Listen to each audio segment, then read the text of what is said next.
आज भयकाल रात में हम एक ऐसी रहस्यमयी और खौफनाक दुनिया में जा रहे हैं जिसे कहते हैं डोमिनोज हेल।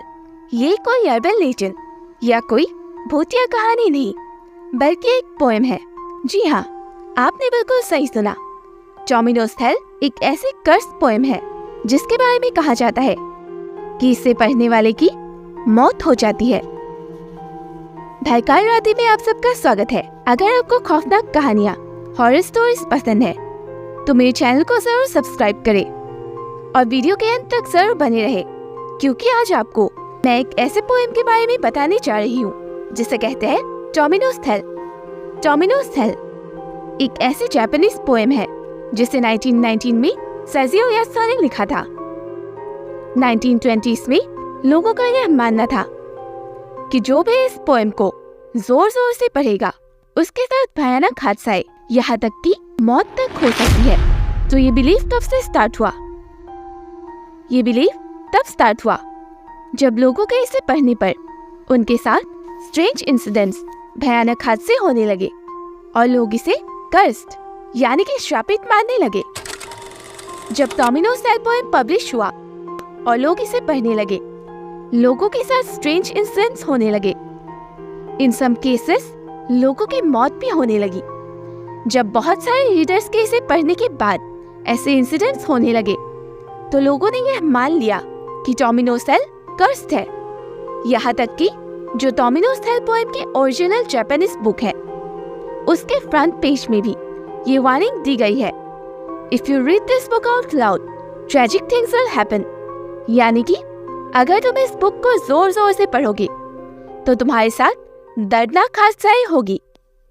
हालांकि ये पोएम काफी पुरानी है, इसलिए इसका ओरिजिनल बुक मिलना थोड़ा मुश्किल है, लेकिन हमें इंटरनेट में इस पोएम के काफी ट्रांसलेशंस मिल जाते हैं। लोगों ने आउट ऑफ क्यूरियोसिटी इस पोएम को जोर जोर से पढ़ा, लेकिन इंग्लिश और बाकी लैंग्वेजेस में पढ़ने पर इसका कोई असर नहीं दिखा लोगों को। शायद इसलिए कि ओरिजिनल जापानीज ज्यादातर लोगों को नहीं पता।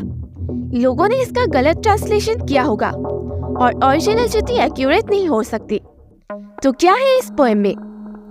डोमिनोज हेल पोएम में एक छोटे बच्चे डोमिनो की कहानी है। डोमिनो एक छोटा सा बच्चा था जिसे उसके पेरेंट्स और बड़ी बहनें पसंद नहीं किया करते थे। डोमिनो की दोनों बड़ी बहनें उसको टॉर्चर किया करती थी, उसे भूखा रखती थी और मारा पीटा करती थी। और फिर बेचारे डोमिनो की इन सब की वजह से मौत हो जाती है और मौत के बाद भी डोमिनो की आत्मा हेल में सफर करती है।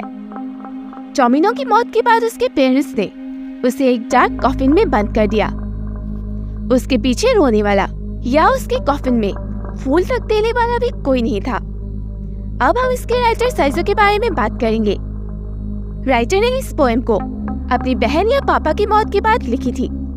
शायद ये वजह हो सकती है कि उन्हें अपने किसी करीबी की मौत के बाद इमोशनल ब्रेकडाउन हुआ, या फिर उनकी लाइफ ट्रेजिक रही होगी जिसमें उन्होंने अपनी ही लाइफ को उस बच्चे डोमिनो के साथ कंपेयर की होगी जिसकी लाइफ हेल से कम नहीं थी। तो लोग इसके बारे में क्या कहते हैं? खैर, जितनी मुंह उतनी बातें। कुछ लोगों का कहना है कि उन्होंने इस पोएम को पढ़ने के बाद कुछ न कुछ जरूर महसूस किया है, उनके साथ स्ट्रेंज इंसिडेंट्स होने लगते हैं। और कुछ लोगों का कहना है कि उन्होंने इस पोएम को न सिर्फ जापानीज बल्कि अलग अलग लैंग्वेजेस में जोर जोर से पढ़ा, लेकिन उनके साथ कुछ भी नहीं हुआ।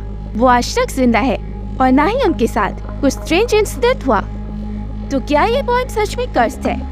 अगर मैं अपनी ओपिनियन बताऊं तो मेरा मानना है कि शायद की कोई कोइंसिडेंस हो, क्योंकि डोमिनोज हेल काफी दर्द भरा है, तो कोई भी इस पोएम को पढ़ने के बाद इमोशनल हो जाता होगा।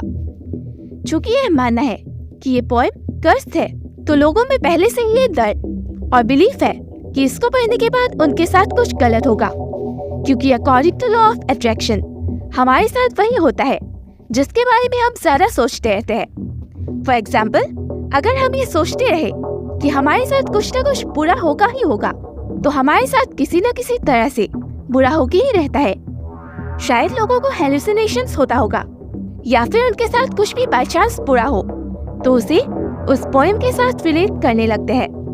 लेकिन प्लीज मैं आप सबसे रिक्वेस्ट करती हूँ कि कभी भी ऐसे कर्स पोएम, बुक या किसी भी चीज को आउट ऑफ क्यूरियोसिटी ट्राई न करें और ना ही किसी को चैलेंज दे, क्योंकि हमारी लाइफ बहुत प्रेशियस है।